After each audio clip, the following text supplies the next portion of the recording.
Hi guys, welcome again for another episode of Bon Telter channel. Our next figure to unbox, Darren! Marble Legend Cable from Zabu Wave. So, ito yung pinaka mahirap hanapin sa lahat ng figure ng Zabu Wave dahil kasi sa sobrang popularity niya. Ito yung sabi nila costume ng Marvel vs. Capcom na game dati, okay? So sa front makikita yung figure, yung dalawang extra hand na naka-triggering hand, then dalawang gun niya, pero sana Hasbro binigyan nyo kami ng medyo malaking-laking barrel, okay? Pero okay na rin yan. Then yung kasama niya sa BAP ay yung likurang paa ni Zabu, yung right side yata to. Then ito yung sa side, yung official artwork. Okay? Then the other side, yung official artwork pa rin. Sa taas, Marvel Legend logo. Okay? Then, yung Build-A-Figure na sign, yung hazardous warning. Okay? Then, sa likod, official artwork. So, nakalagay rito. You may pause, then zoom it. Pero babasahin ko na rin. Cable travels back through time from the dystopia future to help the X-Men as an enhanced telekinesis mutant. Okay? So, ito siya. So, ito yung mga figure na kailangan kolektahin para mabuo itong si Zabu. Hindi kasama si Superior Iron Man. Ang meron lang ako is yung ito na i-unbox ko ngayon. Pero ito, binili ko lang yung buff niya. Wala akong choice eh. Hindi ko siya trip na kolektahin. So, ayan na po siya. So, papasalamat pala ako kay Sir Juan Basilio or sa J. Valens Store. Makikita nyo dito kung ano yung logo niya. Maraming salamat, Idol, sa uulitin transaction. Okay? So, in further ado, let's crack this open in 3, 2, 1. I wanna take you for a ride. I wanna take you for a ride. I wanna take you for a ride. I wanna take you for a ride. I wanna take you for a ride. I wanna take you for a ride. I wanna take you for a ride. I wanna take you for a ride. I wanna take you for a ride. I wanna take you for a ride. I wanna take you for a ride. I wanna take you for a ride. Guys, welcome again. Ito na si Cable out of the box. So, tignan na natin. Una, yung BOP parts ni Zabu na kasama. So, mabubuo ko na yung BOP na Zabu na to. Ito na yung last part na hinahanap ko. Okay? Then, meron siyang dalawang triggering hand. Kung makikita nyo, triggering hand talaga siya. Then, meron din siyang dalawang gun na maliit nga lang. Reissue. Pininturahan lang ng black at silver. Pero okay na rin. At least merong additional na accessory. Okay? Then, dako tayo sa mismong figure itself. So, meron siyang, sa kamay muna tayo, meron siyang closed fist, isa. At isang, parang, ano ba to? Ano ba tawag dyan? Pushing hand or something. Parang semi-gripping hand din siya. Okay? Tingnan natin yung ulo. Katawan. Okay. Lower part. Okay. Parang may kulang, no? Dito. yung parang strap niya, wala siyang strap dito banda. Yung strap na parang ganito, pero nandito. Wala siyang ganun eh. So, sa mukha, wala akong masabi. Maganda yung pagkakagawa. Maganda rin naman yung mga previous na cable. Pero ito, maganda ang pagkakagawa talaga. Okay. So, meron siyang dalawang X sa dibdib. Dapat bilog to eh. Bakit kaya naging square? No? Pero okay lang din. Hindi siya natatanggal. Yung strap niya sa likod. Yung likod natatanggal. Pero yung mismong dito, parang nakadikit eh. Sa mismong dibdib nakadikit. Okay. Then, taas ko lang. Kung mapapansin nyo, meron siyang parang naka-overlapping. Tapos yung strap niya rito, buo, hindi na pinutol. Nagkakaroon tayo ng illusion na pag ginanon mo, okay pa rin, oh. Huh? Pero pagdating dito sa gilid, kitang-kita yung ginawa ni Hasbro. Pero okay naman, wala namang problema sa ginawa ni Hasbro. Maganda naman yung pagkakagawa. Pati yung strap dito, nakadikit na rin. Ito siguro natatanggal tong strap sa kamay. Okay? So, yung articulation muna, yung ulo, nakakatingala, napakataas ng tingala. Walang tumatamang buhok sa leeg. Pagyuko, ganyan ang pagyuko niya. Okay? Then, yung kamay, okay, naiikot ng 360 na walang kapoble-problema. Okay. Then, meron siyang bicep na swivel. Okay, swivel nga, swivel. Then, meron siyang double jointed elbow. Kaso lang, hindi siya pinless ha. May pin siya mismo. Bakit kaya hindi na ginawang pinless to, no? Pero samantalang dito sa kabila, pinless. Dapat dito pininless na rin niya eh, no? Then sa wrist, nagagalaw. Then, tanggalin natin kung natatanggal ba. Okay, nare-remove yung wristband niya. Balik lang natin. Okay. Ganun din sa kabila. Ang pinagkaiba lang niya is pinless na to. Then sa lower, meron siyang abs. Ganyan siya nagtitilt pababa. Ganito naman siya nagtitilt pataas. Okay? Kaso lang yung dito parang masyadong luwa na, masyadong labas. Kailangan hindi masyado. Mga siguro ganyan lang. Okay? Pero pag nakatalikod naman, normal naman. Pwede. Okay? Then, sa kanyang baba, yung kanyang, ano ba tawag dito? Yung hita, kung natitwist ba? Oo, natitwist naman.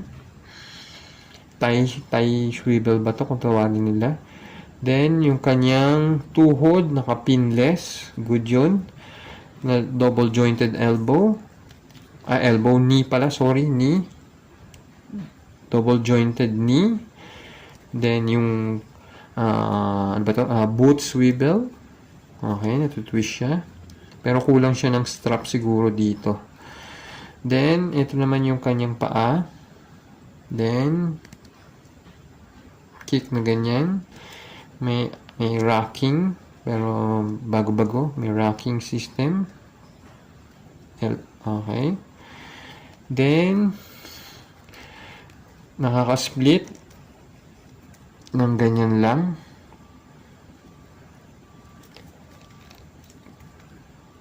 Nakaka-split. Okay. Ito yung puwet. Yung butt. Yung kick niya forward, ganyan. Kalayo.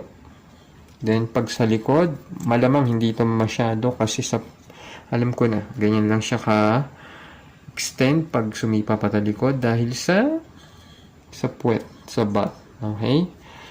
So, tignan natin kung tatanggalin natin yung dalawang extra hand.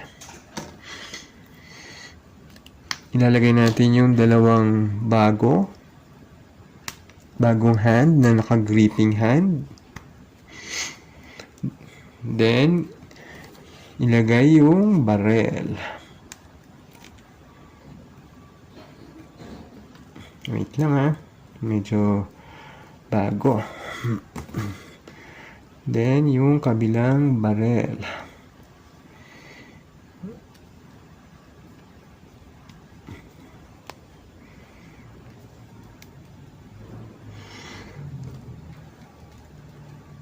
Oops, nahulog, sorry. Okay. Yan siya. Masasabi ko, maganda na yung pagkakagawa sa kanya. Wala akong masasabi dun sa articulation tsaka sa movement niya. Hindi naman na-render. Pero ang disappointed lang ako, dapat may strap dito. Tsaka yung barrel medyo dapat malaki. Pero overall, maganda siya. Okay? Subukan kaya natin lagyan ng strap to. Alam ko na. Lagay natin yung kay 3-pack na Cyclops. Wait lang ha. So, ito yung 3-pack na Cyclops ko. Bali, kinostom ko lang siya. Tinanggal ko yung jacket. Okay. So, ito ang susubukan nating ilagay. Yung mismong strap niya. Halos, hindi naman nagkakalayo yung kulay. Tingnan natin mamaya. Okay, tanggalin ko lang muna. Then, subukan natin. Lipat ko muna. So, ito yung kulay ng... Oops, nahulog ulit. Wait lang. Boom, tulog ka na yata So, ito yung kulay ng kanyang strap ni Cyclops. Okay. Tingnan natin yung kulay nila. Kapareho ba? Or medyo madilaw lang. Madilaw to. Kesa rito, medyo to parang egg yellow. Ito egg yellow. Okay. Subukan lang natin.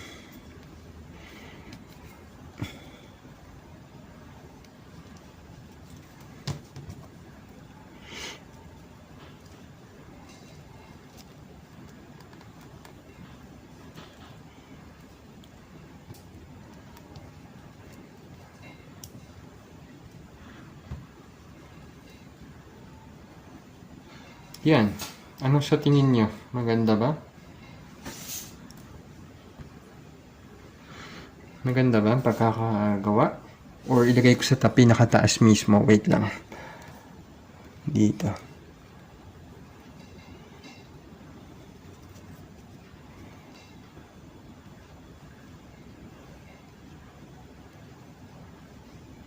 Yan.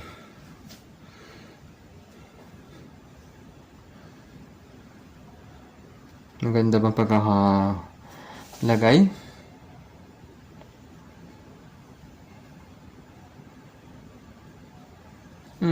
Mukhang okay naman. Pero mas maganda dito banda sa baba.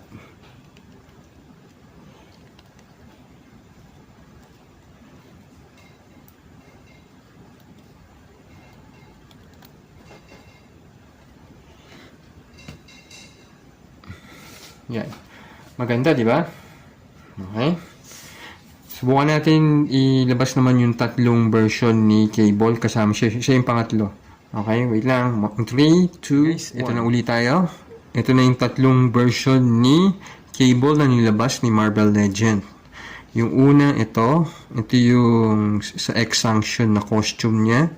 Yung parang preview pa lang yata na mag-escalate yung away ng Avenger tsaka ng X-Men. Then, sumunod, ito, lumabas. Ito yung 90s costume niya na popular. Ito yung pinaka naalala ko nung kabataan ko. Siya yung team leader ng X-Force. Yan yung suot niya. Then, Ito naman yung naging popular ito noong nagkaroon ng arcade ng Marvel vs. Capcom 2 yata yon. Ang pinagkaiba lang niya sa comics, ano to, flesh tone yata to, parang gento. Ito, sa ano na to sa mismong comics yata to, kung hindi ako nagkakamali. Ititignan ko muna, then ilalagay ko dito sa ipopost ko mismo, ha? Okay? So, kung makikita nyo, sila yan. Halos lahat sila may representation na maganda. Pero ang pinaka-rare talaga ito sa ngayon, ha? Hindi ko lang alam kung magiging rare to. Ito hard to find lang muna. Kasi due to maraming naghahanap talaga ng cable. Lalo na nung lumabas yung Marvel X-Men 97. Naging popular siya. So, tignan natin kung isa-swap natin ito. Isa-swap ko lang natin. Tignan natin. Ito muna si X-Sanction. Subukan natin. Swap natin.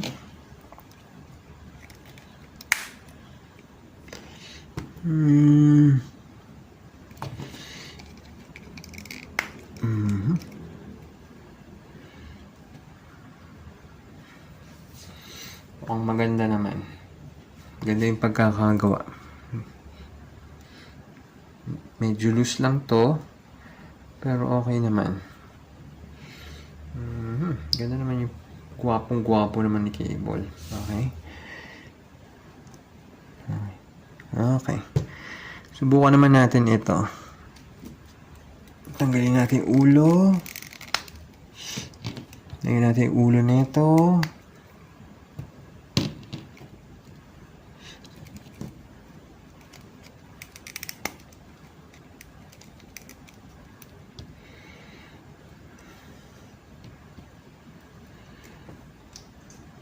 Tapos yung ulo.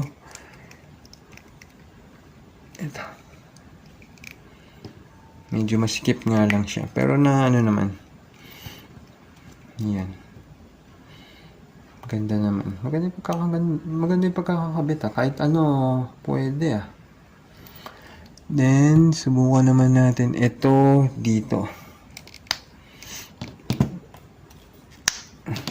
Lagay ko lang ito dito.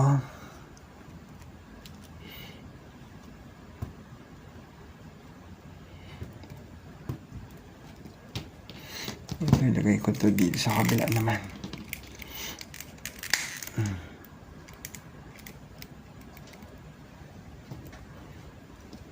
So, ito dito.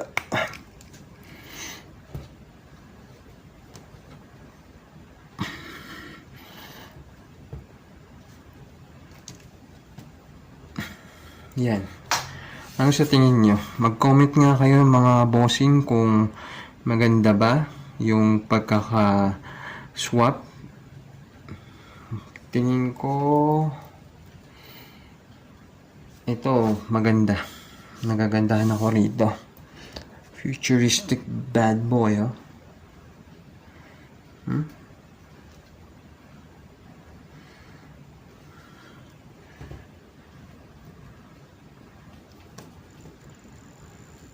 Ito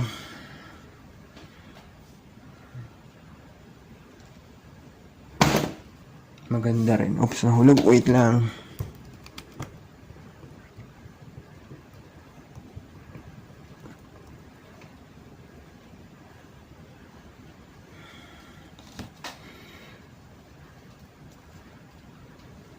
Maganda rin. Okay. Tapos ito, huli. Naalala ko yung Army versus ano ba yun? Yung toy na mga nag-aaway. May army, tapos yung isa alien. Naalala ko dito. Maganda rin, talaga.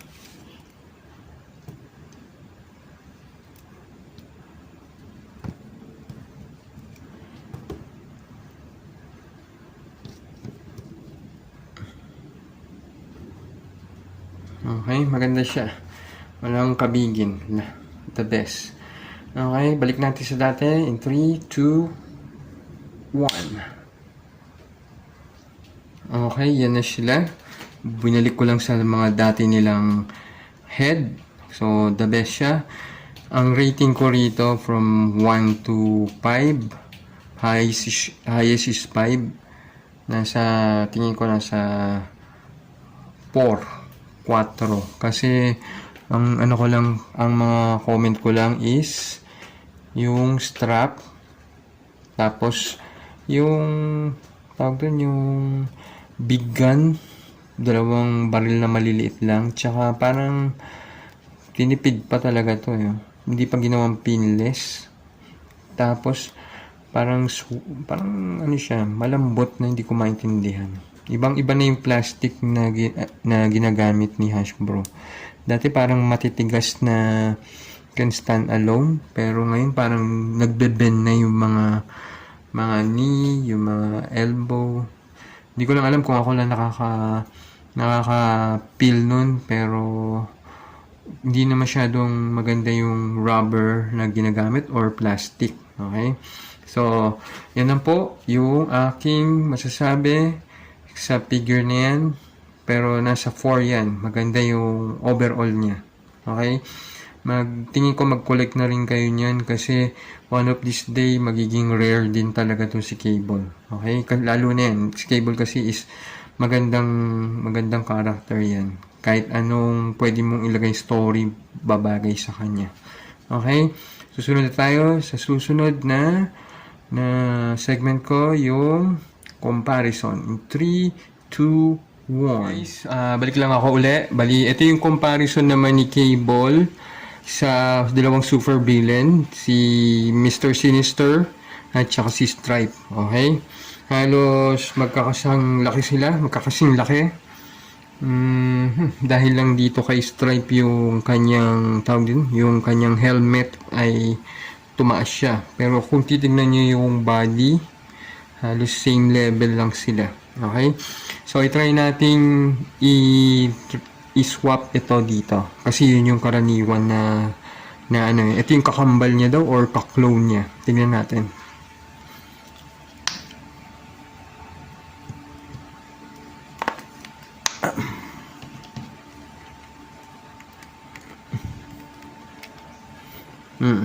Yan.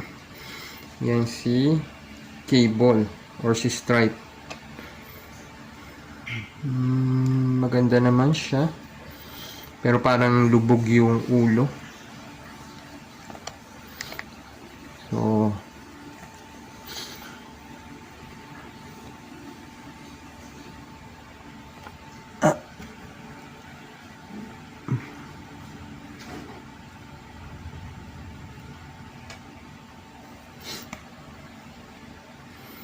yan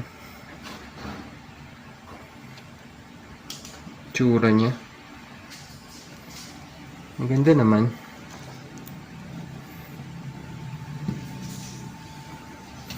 Pag ilagay naman natin to, subukan lang natin. Wala naman mawawala. Yung ulo ni Stripe kay Cable.